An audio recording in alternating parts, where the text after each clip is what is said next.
C'est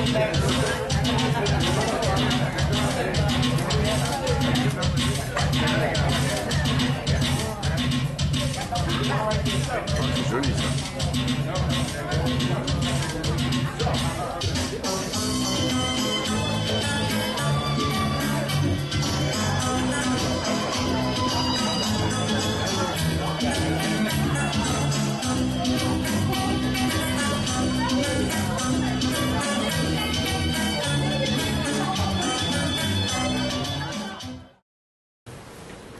Monsieur le Président,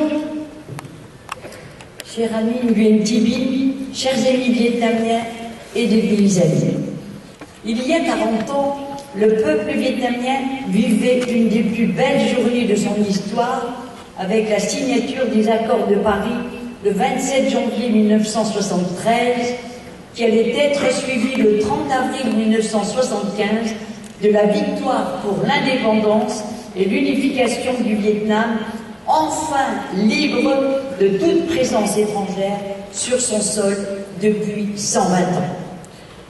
Le peuple français, les peuples du monde entier, épris de justice et de paix, ont vibré avec vous de tout leur cœur en célébrant cette grande victoire. À Choisy-le-Roi, nous avons eu le privilège d'héberger la délégation de la République démocratique du Vietnam à l'école de formation des dirigeants à l'ancienne maison de Maurice Thorez que le Parti communiste français avait mise à sa disposition.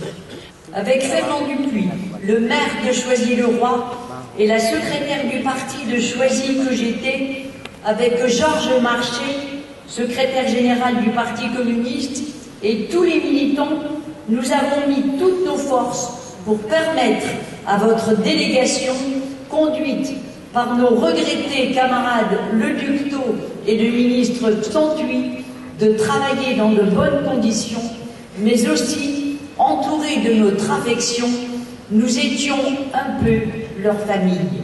Et ils accomplissaient une mission très difficile.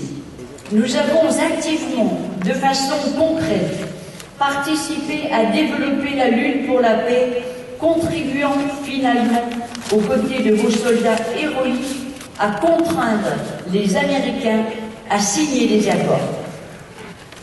L'action du Parti communiste français, avec tous les amis du Vietnam, aura été de tous les instants en apportant aide et soutien à la délégation du Nord-Vietnam et à celle du GRP, conduite par notre amie Madame Nguyen Thi Binh, la dirigeante du gouvernement révolutionnaire provisoire, et je veux vous rendre hommage, Madame la Présidente.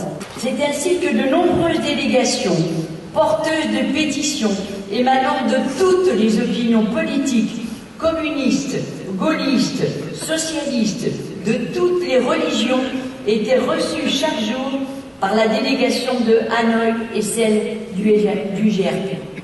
Nous avons mobilisé des ouvriers des usines Renault et d'autres, des employés, des intellectuels, des femmes de toute la France, des Vietnamiens de France et bien d'autres. Le général de Gaulle avait pris conscience, certes tardivement, des erreurs de la France après Dien Bien Phu. Il mit en garde le président américain de l'impossibilité pour eux de gagner cette guerre. Hélas, il ne fut pas entendu. Mais le général de Gaulle, puis Maurice Schumann, apporta sa contribution personnelle aux efforts diplomatiques révolutionnaires du Vietnam, avec l'idée que la France, ainsi, apporterait son aide en facilitant les rencontres officielles, privées et secrètes entre Leduc Tho et Kissinger dans un modeste pavillon à Choisy-le-Roi, rue d'Arquet.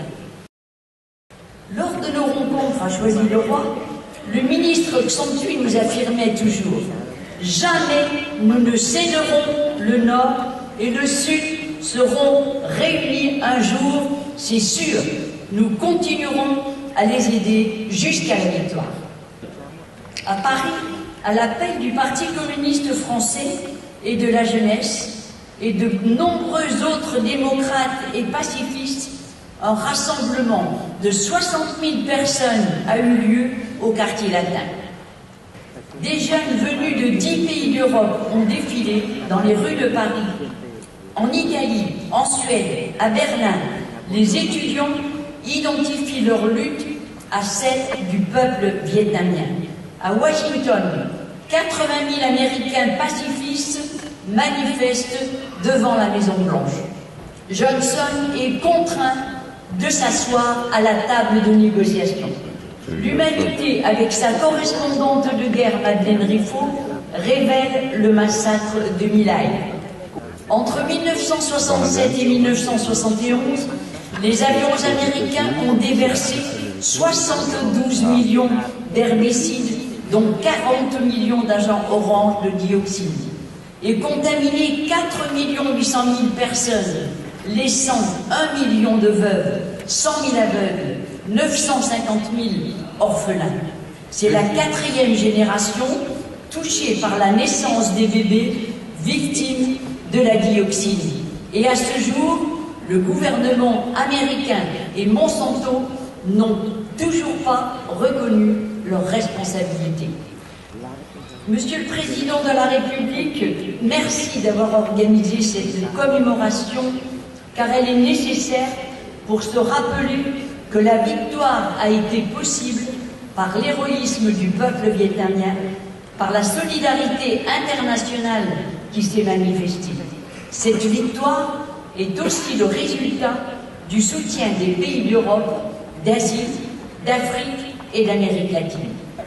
Vive le peuple vietnamien, son courage, son héroïsme et son dynamisme. Vive la paix et l'amitié, la solidarité entre tous les peuples du monde.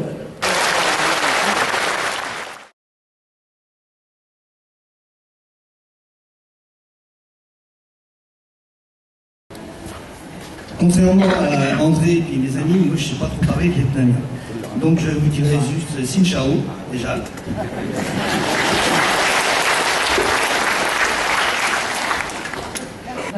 Donc moi j'ai pas trop l'habitude de faire des discours, donc je me présente Michel Strachinescu. J'étais chauffeur à la délégation du JRP, notamment de la camarade Bine qui est ici présente, que je salue très humblement, et pour qui j'ai un énorme respect. Je peux dire que c'était un honneur, un très grand honneur de la conduire donc pendant ces 3 ans, ainsi que d'autres camarades du JRP qui se trouvaient donc à Verrières-le-Buisson, comme la camarade Bine, ainsi que les autres membres du JRP qui étaient à Massy derrière. C'était à 25 km au-dessus de Paris, dans l'Essonne. Je peux dire que déjà le fait de conduire Tibine et puis ainsi que les membres de la délégation, c'était déjà très important pour moi. C'était un honneur pour tous les camarades, bien sûr, qui étaient français, qui accompagnaient effectivement cette délégation. Oui, j'ai un souvenir remarquable. Un jour, je conduisais la délégation, vous savez, le drapeau, ce qu'on appelle le drapeau du JRP, le fanion, la voiture, et il y avait et on était sur le boulevard périphérique, c'est un peu comme une autoroute chez vous. Et ce qui s'est passé, c'est que le drapeau, le porte-fanion a cassé. Et le drapeau s'est retrouvé à 200 mètres sur le périphérique. Et ce que j'ai fait, j'ai arrêté la voiture, et au risque de ma vie, j'ai été chercher ce drapeau, parce que je pensais à vous, camarades, qui vous battiez sur le terrain militaire avec ce drapeau. Je me suis dit, c'est pas possible de laisser ce drapeau, même au risque de ma vie, je l'ai rapporté dans la voiture. C'était impossible de laisser ce drapeau sur le périphérique, alors vous vous battiez justement avec ce drapeau, au risque de, avec votre vie. Pour la libération du Sud-Vietnam, de tout le pays, c'était impossible. Donc je me suis dit, même si je me fais écraser, je prends ce drapeau, je le ramènerai même en morceaux. Merci à vous tous, surtout de m'avoir invité. C'était un très grand honneur, et vous êtes vraiment un peuple magnifique. Ce pays est magnifique, et je dois reconnaître. Je dirais juste une dernière chose, l'Ivan Sao, qui nous a quittés dernièrement, que j'ai conduit aussi, m'a dit une fois, il m'a dit, écoute, tu sais Michel, les Américains peuvent détruire 200 fois, 300 fois, 400 fois notre pays, mais nous on va le reconstruire 10 000 fois plus beau. Et c'est ce que vous avez fait. Merci à vous.